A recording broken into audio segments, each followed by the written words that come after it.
കാരണം നമ്മളിവിടെ ഉണ്ട് എന്നുള്ളത് അവരെ ഒന്ന് അറിയിക്കുക, ഓർമ്മിപ്പിക്കുക. അതൊരു നല്ല കാര്യം. അപ്പം അങ്ങനെ ഒരിക്കൽ മെസ്സേജ് അയച്ചു. അപ്പോൾ ആള് നോർമലി നമ്മളോട് ചാറ്റ് ചെയ്തുകൊണ്ടിരുന്ന ആളാണ്. അപ്പം നോർമലി ചാറ്റ് ചെയ്തുകൊണ്ടിരുന്ന ഒരാളോട് അപ്പം നമ്മൾ ആദ്യമായിട്ട് നേരിട്ട് ഞാനൊരു ലൊക്കേഷനിൽ പോയപ്പോൾ അദ്ദേഹത്തെ കണ്ടു. ജസ്റ്റ് ചിരിച്ചു, സംസാരിക്കാൻ വേണ്ടി അങ്ങോട്ട് പോയപ്പോൾ ആളെന്തോ ഭയങ്കര ഒരു ആറ്റിറ്റ്യൂഡ് ഇട്ടിട്ട് അങ്ങോട്ടേക്ക് പോയി. ഞാൻ വിചാരിച്ചു ഇയാൾ എന്ത് മനുഷ്യനെ. പക്ഷേ അതിൻ്റെ ബാക്കി ഞാൻ പറഞ്ഞല്ലോ, ഞാൻ അന്ന് പറഞ്ഞില്ലേ ഈ ഒരു സംഭവം ഇൻസൾട്ട് ചെയ്യുന്നു. പക്ഷേ ദൈവം ഉണ്ടെന്ന് പറയുന്നതിന് തെളിവ് ഇതേ കൺട്രോളർ ഞാൻ ചെയ്ത ഒരു വർക്കിന്റെ കൺട്രോളറായിട്ട് വന്നു. ആ ഡയറക്ടറിന്റെ കയ്യിൽ നിന്ന് ആ കൺട്രോളർ ഒരുപാട് ചീത്തവിളി കേൾക്കുകയും ചെയ്തു. എന്നുവെച്ചാൽ ആള് പിന്നീട് എനിക്ക് മനസ്സിലായത് ആള് ശരിക്കും ഒരു ശുദ്ധനാണ്. വലിയ ചുമ്മാ ഒരു ആറ്റിറ്റ്യൂഡ് ഇട്ട് നടക്കുന്നതേ ഉള്ളൂ. അപ്പൊ ആ ഒരു തിരിച്ചറിവ് എനിക്ക് കിട്ടി. വലിയ കാര്യമൊന്നും ഇല്ല, ഒരു പാവം പിടിച്ചൊരു മനുഷ്യനാണെന്ന് പിന്നീട് മനസ്സിലായി. അപ്പം ഒരു തെറ്റിദ്ധാരണകളാണ്. ഇപ്പം കുഴപ്പമൊന്നുമില്ല, ഹാപ്പിയാണ്. നമ്മുടെ അടുത്ത ചക്കം. ശരി, വിസിൽ റെഡി അല്ലേ? ഓൾറെഡി. സീരിയൽ രംഗത്തും പൊളിറ്റിക്സ് സജീവമാണ്. സീരിയൽ രംഗത്തും പൊളിറ്റിക്സ് സജീവമാണ്. അങ്ങനെ തോന്നാൻ കാരണം പൊളിറ്റിക്സ് ചിലർക്ക് മാത്രം അവസരങ്ങൾ കൊടുക്കുക. അതായത് ഇന്ന ആള് നമുക്കും പ്രിഫറൻസ് കിട്ടിയിട്ടുണ്ട്. പക്ഷെ അത് ക്യാരക്ടറിനെ ബേസ് ചെയ്തിട്ട് അല്ല ഇന്ന ആളെന്ന് പറഞ്ഞിട്ട് ചിലര്. അതിപ്പം എനിക്ക് പക്ഷെ സീരിയലിന്റെ കാര്യത്തിൽ എനിക്ക് അത്ര ഒരുപാട് എടുത്തു പറയാനായിട്ടില്ല. ചില സിനിമകളുടെ കാര്യത്തിൽ അതുണ്ട്. ഓഡീഷൻസിനൊക്കെ പോകുമ്പോൾ അല്ലെങ്കിൽ മറ്റു ചില കാര്യങ്ങളിൽ ഇന്ന ആളാണ് എന്ന് പറയുമ്പോഴത്തേക്ക് നമുക്ക് ചില റിജക്ഷൻസ് ഫേസ് ചെയ്തത് നമ്മള് ഓക്കെ അതൊക്കെ ഓഡീഷൻ വഴിയാ. എന്നാൽ ചിലർ ഓഡീഷൻ വഴിയൊന്നും അല്ല, ഫേവറിറ്റിസം ഉണ്ട് ഉറപ്പായിട്ടും. അങ്ങനത്തെ പൊളിറ്റിക്സ് അല്ലാതെ പിന്നെ ഒരു സംഭവമുണ്ട്. ഈ ചില ആൾക്കാർ, അതായത് അതോറിറ്റീസ്, ഇതിനെ ഷൂട്ടിംഗ് സംബന്ധിച്ചുള്ള അതോറിറ്റീസിന്റെ കാര്യത്തിൽ ഒരു പ്രിഫറൻസ് കൂടുതൽ ചില ആർട്ടിസ്റ്റുകൾക്ക് കൊടുക്കാറുണ്ട്. അതൊരു ബേസ് ചെയ്തിട്ട് ഇൻ ദ സെൻസ് ഫെസിലിറ്റീസിന്റെ കാര്യത്തിൽ. അത് ഇന്ന ആള് ഇപ്പം നമ്മളോട് ചോദിച്ചു കഴിഞ്ഞാൽ പക്ഷെ ഞാൻ ഒരിക്കലും ചോദിച്ച് വാങ്ങിക്കാറില്ല. നമുക്ക് കിട്ടുന്നതൊക്കെ സന്തോഷം. ഇപ്പം എ സി റൂംസ് ഒക്കെ ഇപ്പം നമുക്ക് ഓക്കെയാണ്. പണ്ട് തുടങ്ങിയ കാലഘട്ടങ്ങളിലൊക്കെ ചിലപ്പോൾ അത് ഞങ്ങളുടെ ഷൂട്ടൊക്കെ പുറത്തായിരുന്നു, ഡൽഹി ബോംബെ ഒക്കെ ആയിരുന്നു. അപ്പോൾ അതുകൊണ്ട് എന്തായാലും നല്ല റൂംസും കാര്യങ്ങളൊക്കെ നല്ല ഇതാണ്. പക്ഷെ ഒരു വർക്കിൽ വന്നപ്പോഴത്തേക്ക് ഇന്ന ആളെ മാത്രം ഒരു പ്രത്യേകം, അതായത് ചിലപ്പം വർക്ക് നേരത്തെ കഴിഞ്ഞാൽ അവരെ പ്രത്യേകം ഒരു വണ്ടിക്കകത്ത്. ഞാൻ ഒരിക്കൽ ഒരു പ്രോജക്റ്റിൽ നൈറ്റ് ഷൂട്ട് കഴിഞ്ഞു, എനിക്ക് നേരത്തെ കഴിഞ്ഞതാണ്. അപ്പോൾ അവിടുത്തെ ഒരു കൺട്രോളർ പറഞ്ഞു കഴിഞ്ഞു പൊക്കോ എന്നൊക്കെയാണ്. അപ്പം നമ്മുടെ ഇവിടെ അങ്ങുമല്ല, കേരളത്തിന് പുറത്താണ്. നമ്മൾ പോകാൻ വേണ്ടിയിട്ട് ആ വണ്ടിയിൽ കയറി, ഞാനും എൻ്റെ വേറൊരു ഫ്രണ്ട്സും ആർട്ടിസ്റ്റുകളൊക്കെ.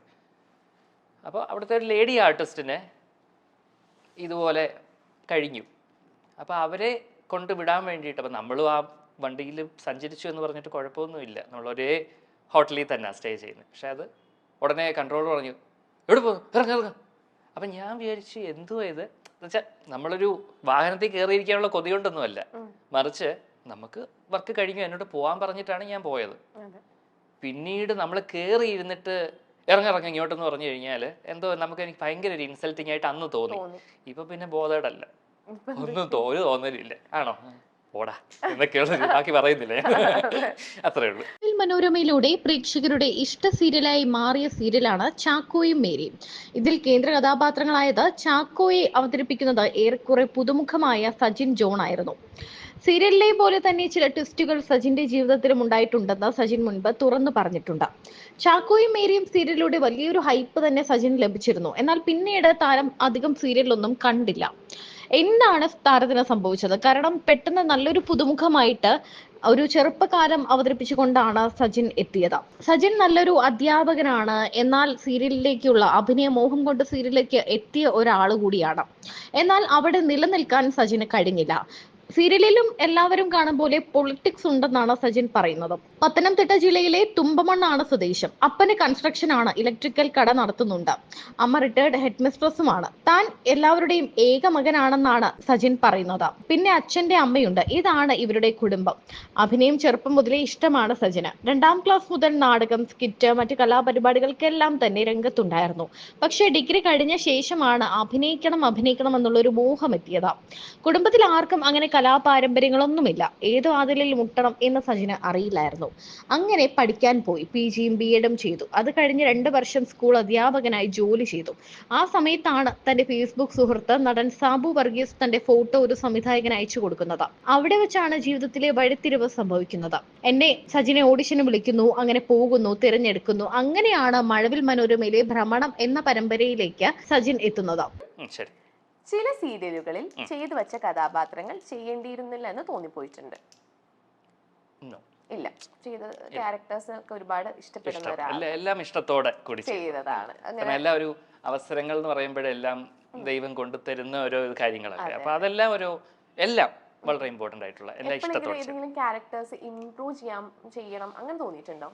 അങ്ങനെ ചോദിച്ചാൽ നമുക്കൊരു ശരിക്കും ഇപ്പം അമ്മ അറിയാതെ തന്നെ ഒരു ക്യാരക്ടർ എടുത്തു പറയുകയാണെങ്കിൽ നമുക്ക് പലപ്പോഴും ആലോചിക്കും, പക്ഷെ ഇത്രയും പാവം പിടിച്ച് നമ്മൾ ചില സിറ്റുവേഷൻസിൽ ഇവനെന്താ ഈ ക്യാരക്ടർ എന്താ ഇങ്ങനെ പറയുന്നേ, ഇങ്ങനൊക്കെ പറഞ്ഞൂടെ. പക്ഷെ നമുക്കൊരു സ്പേസ് അവിടെ ഇല്ല. സ്ക്രിപ്റ്റ് റൈറ്റർ എന്ത് തരുന്നോ അദ്ദേഹം ആ എഴുതി വെക്കുന്ന ഡയലോഗ് കൊണ്ട് രൂപപ്പെടുന്ന ഒരു ഇമേജ് ഉണ്ട്. അത് കാരണം എനിക്ക് ഒരുപാട് തെറിവിടെ കേട്ടിട്ടുണ്ട്. അയ്യോ കൊള്ളാം, എന്ന് വെച്ചാൽ ഇയാൾ ഇതൊന്നും കിഴങ്ങനെ അങ്ങനെയുള്ള രീതിയിലല്ലേ. പക്ഷെ നമ്മൾ ശരിക്കും റിയലി അങ്ങനത്തെ ഒരു ക്യാരക്ടറോട് യാതൊരു ബന്ധവുമില്ല. പക്ഷെ നമ്മൾ ആ പറഞ്ഞല്ലോ ഒരു ഫോഴ്സ് ചെയ്യുക, നമ്മൾ അങ്ങനെ ചെയ്തേ പറ്റൂ. അപ്പം നമ്മൾ വിചാരിക്കും ഓക്കെ അഭിനയമല്ലേ ഇഷ്ടം, എന്നാ പിന്നെ അങ്ങനെ ചെയ്തേക്കാം.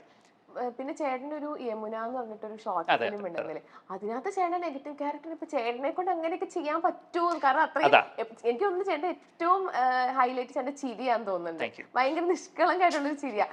അങ്ങനെ കണ്ടിട്ട് ഒരാൾ പെട്ടെന്ന് ഒരു നെഗറ്റീവ് ക്യാരക്ടർ ചെയ്യുമ്പോൾ അതിന് കുറെ കമന്റ് വന്നിട്ടുണ്ട്, ഇയാളെ കൊണ്ട് അതൊന്നും പറ്റത്തില്ല.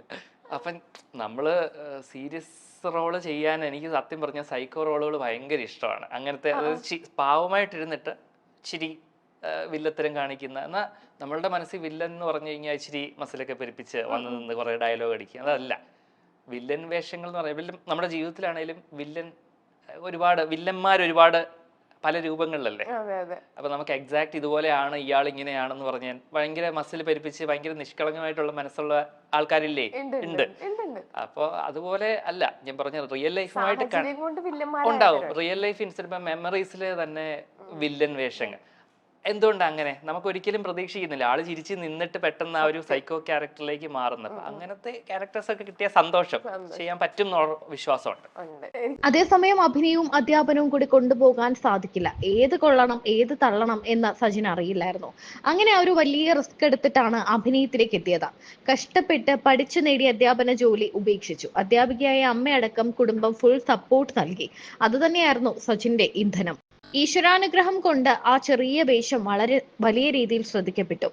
ആ സമയത്ത് ചാക്കോയും മേരിയും സീരിയലും തുടങ്ങി.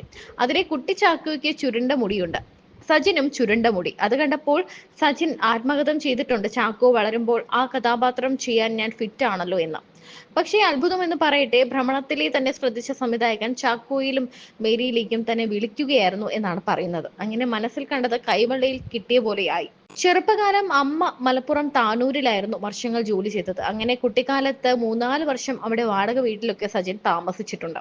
പിന്നീട് നാട്ടിലേക്ക് സ്ഥലം മാറ്റം കിട്ടി. പല ഘട്ടങ്ങളായി വികസിച്ച വീടാണ് സജിന്റേത്. പണ്ട് ഓടിട്ട ചെറിയ വീടായിരുന്നു. ഏകദേശം 10 വർഷങ്ങൾക്ക് മുൻപ് പുതുക്കി പണിതു, സൗകര്യങ്ങളൊക്കെ കൂട്ടി. അങ്ങനെ ഇന്ന് കാണുന്ന വലിയ വീടാക്കി. അന്ധനായി അഭിനയിക്കുന്നത് ആദ്യം വലിയ വെല്ലുവിളിയായിരുന്നു സജിന.